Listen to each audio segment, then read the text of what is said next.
Hello guys, എന്തൊക്കെയുണ്ട് വിശേഷം? ഇന്ന് നമുക്കൊരു ഹമ്മൂർ തലക്കറിയാണ് കേട്ടോ വേണ്ടി പോകുന്നത്. അപ്പോൾ ഹമ്മൂറിൻ്റെ ഒരു വലിയ ഹമ്മൂറിൻ്റെ കുറച്ച് പാർട്സൊക്കെ കിട്ടിയിട്ടുണ്ട് നമുക്ക്. അപ്പോൾ അത് നമുക്കൊന്ന് ഒട്ടുപുളിക്കിട്ട് ഇട്ടിച്ച് വെക്കാവേ. അപ്പോൾ അത് ഞാൻ കഴുകി നന്നായിട്ട് ക്ലീൻ ചെയ്തൊക്കെ വെച്ചിട്ടുണ്ട്. ഇനി നമുക്ക് അതിലേക്ക് വേണ്ട സാധനങ്ങൾ എന്തൊക്കെയാണെന്ന് നോക്കാം. അതിലേക്ക് ഞാനൊരു 10-15 അല്ലി വെളുത്തുള്ളി, ചെറിയ ഉള്ളിയും പിന്നെ പച്ചമുളകും ഒരു 4-5 പച്ചമുളകും ഇഞ്ചിയും കൂടെ നല്ല പേസ്റ്റായിട്ട് ക്രഷ് ചെയ്ത് വെച്ചിട്ടുണ്ട്. കാര്യം ചതക്കാൻ നേരെ ഞാൻ വേഗം മിക്സിയിലിട്ടൊന്ന് ക്രഷ് ചെയ്ത് വെച്ച്. പിന്നെ നമുക്കൊരു സവാളയും കട്ട് ചെയ്ത് വെച്ചിട്ടുണ്ട്.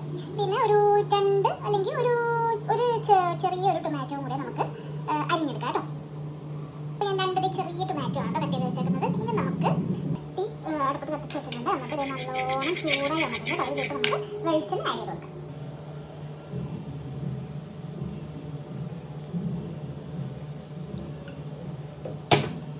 അപ്പോൾ വെളിച്ചെണ്ണയൊക്കെ നല്ലോണം ചൂടായി വന്നിട്ടുണ്ട്. ഇനി നമുക്ക് കുറച്ച് ഉലുവ ഇട്ട് കൊടുക്കാം.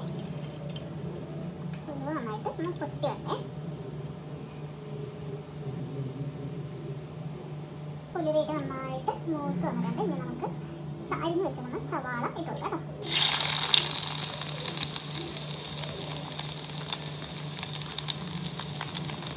എന്നിട്ട് നന്നായിട്ട് വറുക്കും. നീരായിട്ട് വറുത്ത് വെച്ചിട്ട് നമുക്ക് ഉള്ളി ആഡ് ചെയ്യാം.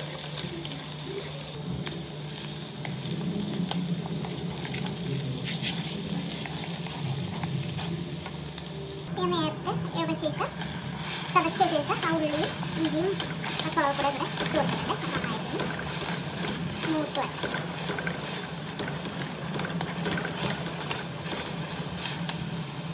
ഒരു സ്വല്പം ഉപ്പും കൂടെ ചേർത്ത് കൊടുത്തേ. നന്നായിട്ട് ഇളക്കി വെച്ചിട്ടുണ്ട്. ഏകദേശം നന്നായിട്ട് മൂത്ത് വരുന്നുണ്ട്. നമുക്ക് തക്കാളി ആഡ് ചെയ്യാം.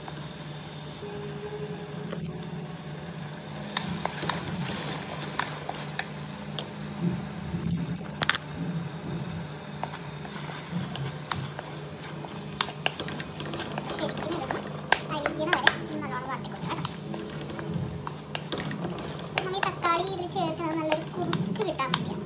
നല്ല കറി നല്ല തിക്കായിട്ട് കിട്ടും. അത് ശരിക്കും ഒന്ന് വാടട്ടെ കേട്ടോ. എന്നിട്ട് നമുക്ക് സ്പൈസസ് ഒക്കെ ഇട്ട് കൊടുക്കാം. അപ്പോൾ നല്ലോണം വഴണ്ട് വന്നിട്ടുണ്ട് കേട്ടോ ഈ തക്കാളിയൊക്കെ. ഇനി നമുക്ക് മുളക് പൊടിയും മഞ്ഞൾപ്പൊടിയും ചേർത്ത് കൊടുക്കാം. മുളക് പൊടി ഇഷ്ടത്തിന് ചേർത്തോളാം. ഞാനിവിടെ ഒരു 3 ടേബിൾ സ്പൂണാണ് ചേർക്കുന്നത്. കാശ്മീരി ചില്ലിയാണ് ചേർക്കുന്നത്. നമുക്ക് വേണമെങ്കിൽ സ്പൈസി ആയിട്ടുള്ള ചില്ലി പൗഡറും നോർമൽ ചില്ലി പൗഡറും കൂടെ ആഡ് ചെയ്ത് കൊടുക്കാം. കുറച്ച് ഒരു 4 ടേബിൾ സ്പൂണോളം നമുക്ക് മഞ്ഞൾപ്പൊടി ചേർക്കാം.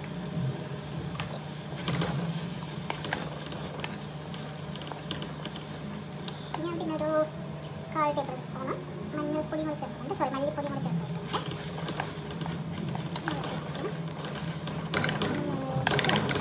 സ്മെല്ല് വേണം നമുക്ക് മുളകൊക്കെ മൂത്തേൻ്റെ. എന്നിട്ട് ഞാനിവിടെ ഒരു 5-6 ഒട്ടുപുളി വെള്ളത്തിൽ ചൂട് വെള്ളത്തിൽ കുറുക്കി വെച്ചിട്ടുണ്ട്. അതും കൂടെ ഇട്ട് കൊടുക്കാം. ഒന്ന് മൂത്ത് വരുമ്പോഴേക്കും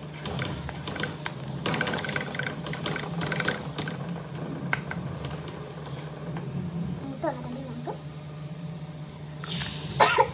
അതുപോലെ കൊടുക്കാം. കുറുക്കിയെടുക്കാം.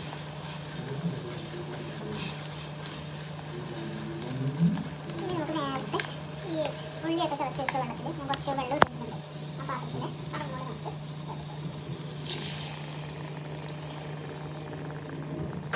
നന്നായിട്ട് തിളക്കണം. കുറച്ചും കൂടെ വെള്ളം ആഡ് ചെയ്യാം. വെള്ളം ആഡ് ചെയ്യാം. മീൻ നല്ലോണം മുങ്ങി കിടത്ത് വറ്റിച്ചെടുക്കണം.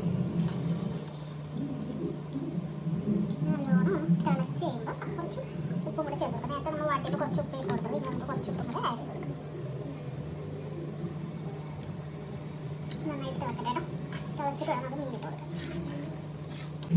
ഓക്കെ, ഇപ്പം നന്നായിട്ട് തിളച്ച് വന്നിട്ടുണ്ട് കേട്ടോ കറിയൊക്കെ. ഇനി നമുക്ക് ഫിഷ് അതിലേക്ക് ഇട്ട് കൊടുക്കാം. ഇത് ഇന്ന് എടുക്കാൻ പാടില്ല, നാളെ എടുത്താലായിരിക്കും എൻ്റെ ടേസ്റ്റ് ശരിക്കും പറ്റിച്ച് വരുമ്പോഴേക്കും. നല്ലോണം വെള്ളം നന്നായിട്ട് അധികം ചാറില്ലാണ്ട് എടുക്കാം. നല്ല ടേസ്റ്റ് ഉണ്ട്.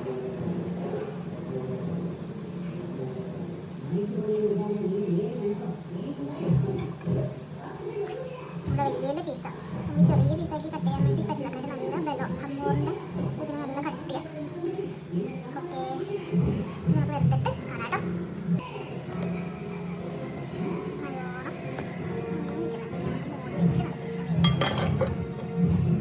ഓക്കെ ഗായ്സ്, അപ്പോൾ നമ്മുടെ കറിയൊക്കെ നല്ലോണം തിളച്ച് വറ്റി എണ്ണയൊക്കെ തെളിഞ്ഞ് വന്നിട്ടുണ്ട് കേട്ടോ.